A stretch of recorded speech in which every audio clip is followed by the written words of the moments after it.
मैं आपके लिए लेकर आया हूं एक ऐसी प्रेरणादायक कहानी जो आपको न केवल भावुक कर देगी बल्कि सिखाएगी भी। इस कहानी की शुरुआत भगवान विष्णु के शब्दों से होती है। हे मानव, जो सच्चे दिल से दूसरों की सेवा करते हैं और निस्वार्थ भाव से अपने कर्तव्यों का पालन करते हैं, उनकी सहायता करने मैं स्वयं आता हूं। इस संसार में भक्ति और समर्पण का मूल्य कोई नहीं जानता, लेकिन मैं भगवान विष्णु हर उस व्यक्ति की परीक्षा लेता हूं जो सच्चे दिल से मेरी आराधना करता है। सुनो, यह एक ऐसे भक्त की कहानी है जिसने अपनी निस्वार्थ सेवा और त्याग से मेरे हृदय को जीत लिया। अब सुनिए साधु राम और उनकी पत्नी की यह प्रेरक कहानी।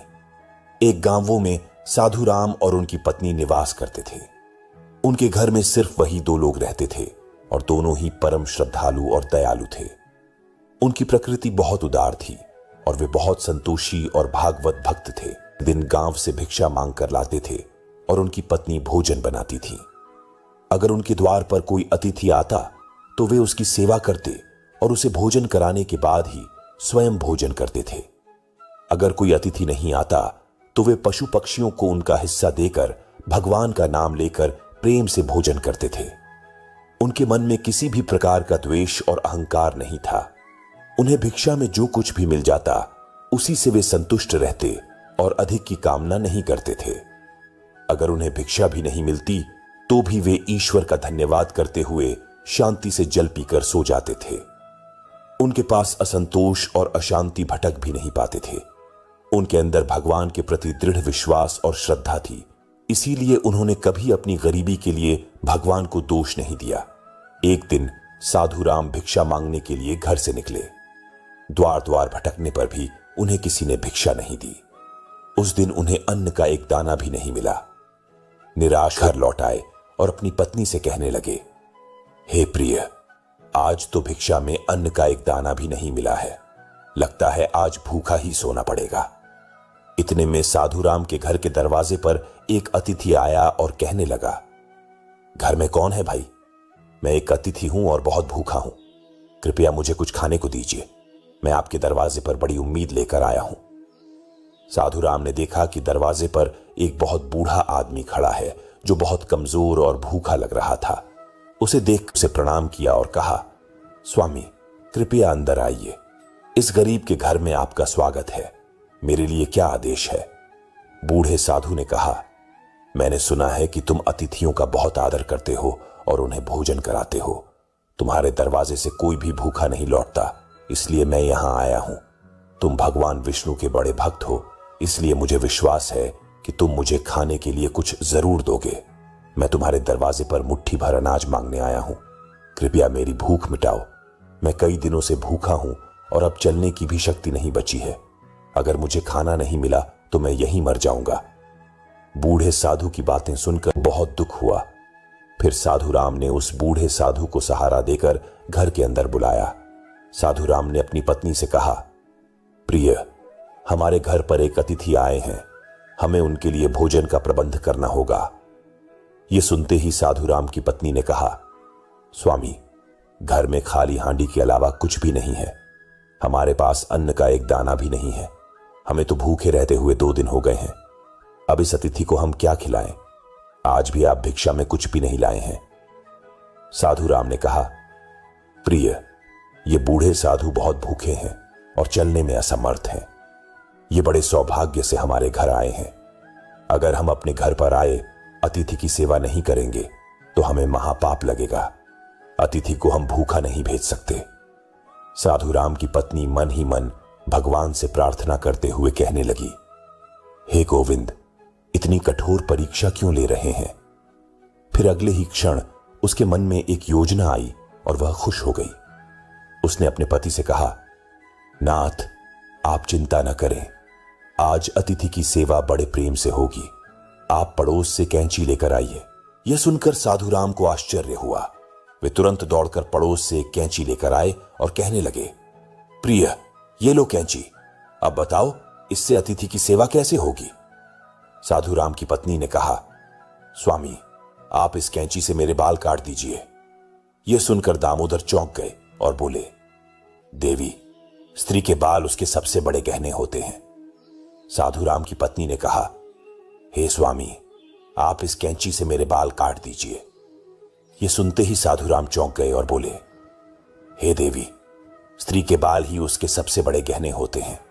बालों के बिना स्त्री का सौभाग्य और चरित्र नष्ट हो जाता है। स्त्री के लंबे बाल उसकी सुंदरता के प्रतीक होते हैं। मैं यह पाप नहीं कर सकता। साधु राम की पत्नी ने जोर देकर कहा, हे स्वामी, आप चिंता ना करें, शायद यही भगवान की इच्छा है। आप निसंकोच होकर मेरे बाल काट दीजिए। फिर साधु राम ने कांपते हुए हाथों से किनारों के बाल छोड़कर बीच के सारे बाल काट दिए। साधु राम की पत्नी ने उन बालों से एक रस्सी बना दी और कहा, हे स्वामी, आप इस रस्सी को बाजार में बेचकर खाने का सामान लेकर आइए। फिर साधु राम उस रस्सी को लेकर बाजार गए। सौभाग्य से वह रस्सी तुरंत बिक गई। प्राप्त पैसों से दामोदर ने चावल, दाल, आटा, घी, चीनी और सब्जियां खरीदी और खुश होकर घर लौट आए।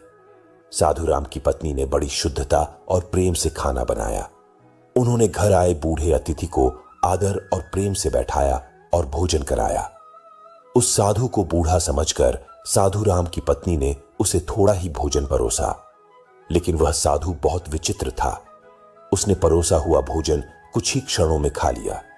फिर दामोदर की पत्नी ने और भोजन परोस दिया। थोड़ा थोड़ा करते हुए उस साधु ने सारी रसोई खत्म कर दी। फिर पेट पर हाथ रखते हुए वह साधु बोला, तुम दोनों की सेवा से मैं बहुत प्रसन्न हुआ। कई दिनों बाद मुझे इतना भोजन मिला है। जो कुछ भी मैंने तुम्हारे बारे में सुना था वह सत्य ही था। आज मेरी तृप्ति हुई है, लेकिन मेरा शरीर बहुत बूढ़ा हो गया है, इसलिए मैं आज तुम्हारे घर पर ही विश्राम करूंगा। शाम को सिर्फ एक हांडी चावल से मेरा काम चल जाएगा।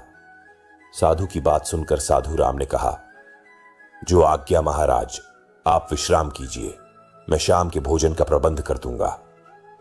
अपनी पत्नी के पास गया और बोला, प्रिय, हमारे अतिथि चलने में सक्षम नहीं है, इसलिए वे आज हमारे घर पर ही रुकेंगे। लेकिन अब शाम के भोजन का क्या होगा? हम भोजन कहां से लाएंगे? यह सुनकर साधु राम की पत्नी ने कहा, हे स्वामी, चिंता की क्या बात है? मेरे बाल अभी भी बाकी हैं। आप फिर से मेरे बाल काटकर बाजार में बेच आइए।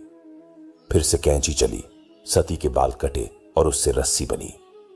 दामोदर फिर से उस रस्सी को लेकर बाजार गया।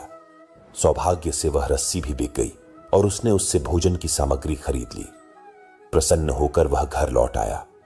साधु राम की पत्नी ने शाम का भोजन बनाया और उन्होंने अतिथि को आदर पूर्वक आसन पर बिठाकर भोजन परोसा। अतिथि ने थोड़ा थोड़ा करते हुए एक एक चावल खा लिया और देखते ही देखते सारा भोजन खत्म कर दिया। फिर वह बूढ़ा अतिथि कहने लगा, अरे भाई, आज बहुत थक गया हूं, रात के लिए यहीं सो जाता हूं, सुबह उठकर चला जाऊंगा। यह सुनकर साधु राम ने कहा, जैसी आपकी इच्छा, आप आज हमारे घर पर ही विश्राम कीजिए। वह बूढ़ा अतिथि साधु राम के घर पर ही विश्राम करने लगा। दामोदर और उसकी पत्नी दोनों ही उस बूढ़े अतिथि की सेवा करने लगे और उसके पैर दबाने लगे। चरण दबाते दबाते रात बीतने लगी और अतिथि सो गया। असल में वह साधु कोई साधारण व्यक्ति नहीं था, बल्कि वह साक्षात भगवान विष्णु थे, जो वृद्ध का वेश धारण करके साधु राम के घर पर विश्राम कर रहे थे।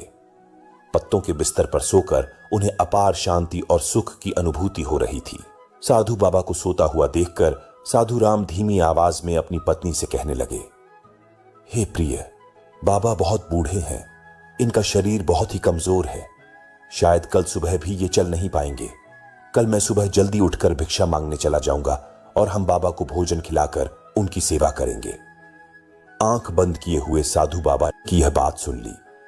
उन दोनों पति पत्नी का त्याग और अतिथि प्रेम देखकर भगवान विष्णु की आंखें भर आईं। श्री हरि तो भक्तवत्सल हैं और जो भी लीला रचते हैं उसमें उनके भक्तों का ही कल्याण होता है। पैर दबाते दबाते दामोदर और उनकी पत्नी वहीं साधु बाबा के चरणों के पास ही सो गए। फिर साधु बाबा ने साधु राम की पत्नी के सिर पर हाथ फेर दिया। हाथ फेरते ही उस सती के सिर पर काले, घने और लंबे बाल उग आए। फिर उन्होंने दामोदर के शरीर पर हाथ फेर दिया, जिससे दामोदर स्वस्थ और अत्यंत पवित्र हो गए। भगवान ने साधु राम की झोपड़ी की ओर देखा और वह उसी क्षण एक विशाल महल में बदल गई। उस महल में अनगिनत रत्न, स्वर्ण, माणिक और मोती एकत्रित हो गए। भगवान बोले, हे सती, तुम्हारी भक्ति और समर्पण से मैं अत्यंत प्रसन्न हूं। आजीवन तुम दोनों अपनी साधना पूरी करके वैकुंठ लोक जाओगे। मैं छाया की तरह सदैव तुम दोनों के साथ रहूंगा। इतना कहकर भगवान विष्णु उस स्थान से अंतर्ध्यान हो गए। कुछ देर बाद जब साधु राम की पत्नी की नींद खुली तो वहां का दृश्य देखकर वह आश्चर्यचकित हो गई। कल की सारी घटना उसे याद आ गई। अचानक से उसके बाल कैसे उग आए, ये दुर्लभ वस्त्र, आभूषण और अनमोल रत्न कहां से आ गए, ये महल अचानक कहां से आ गया। उसने तुरंत ही अपने पति को जगाया। जब साधु राम ने यह सब चमत्कार देखा तो उसे भी अपनी आंखों पर विश्वास नहीं हुआ। वे दोनों ही एक दूसरे की ओर देखकर सोच में पड़ गए। फिर साधु राम ने अपनी पत्नी से कहा, हे प्रिय, कल हमारे घर पर आए हुए वह बूढ़े साधु कहां गए?